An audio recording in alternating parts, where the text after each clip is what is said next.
Karibu katika kesha la asubuhi Februari 3 mwaka 2026. Somo linasema Biblia huzalisha maisha mapya. Kwa kuwa mmezaliwa mara ya pili kwa neno la Mungu lenye uzima lidumulo hata milele. Petro wa kwanza 1:23. Mapenzi ya Mungu yamefunuliwa katika Biblia. Kweli za neno la Mungu ni matamko ya Mungu. Yeye afanyaye maneno haya ya ukweli kuwa sehemu ya maisha yake anakuwa kiumbe kipya na kikamilifu. Maneno haya ya kwamba nami nitawapa ninyi moyo mpya yanamaanisha nitawapa akili mpya. Badiliko la moyo daima linafuatiwa na uelewa wazi wa wajibu wa Kristo. Kuelewa ukweli na kutambua ni kitu gani ambacho Mungu anahitaji aweze kukifanya katika maisha yake. Yeye ambaye anayapatia maandiko umakini wa karibu kwa maombi mengi atapata ufahamu wazi na kuwa na maamuzi mazuri. Kana kwamba katika kumgeukia Mungu alikuwa amefikia kiwango cha juu sana cha akili.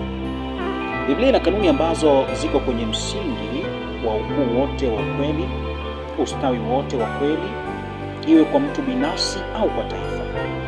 Taifa ambalo linatoa nafasi wazi kwa ajili ya kuenezwa kwa maandiko kufungua njia kwa akili za watu wake kukua na kupanuka.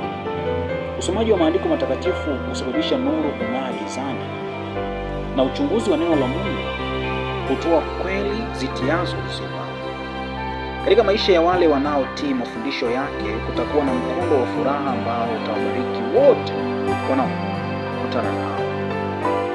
Maelfu wameteka maji kutoka kwenye kisima hiki cha uzima, bado hakuna kupungua kwake. Maelfu wamemtanguliza Bwana mbele yao, na kwa kumtazama wamebadilishwa na kufanana naye. Mioyo yao huamshwa ndani yao wanapozungumza juu ya tabia yake, wakisema kile Yesu amechokwao na vile walivyo kwa Kristo.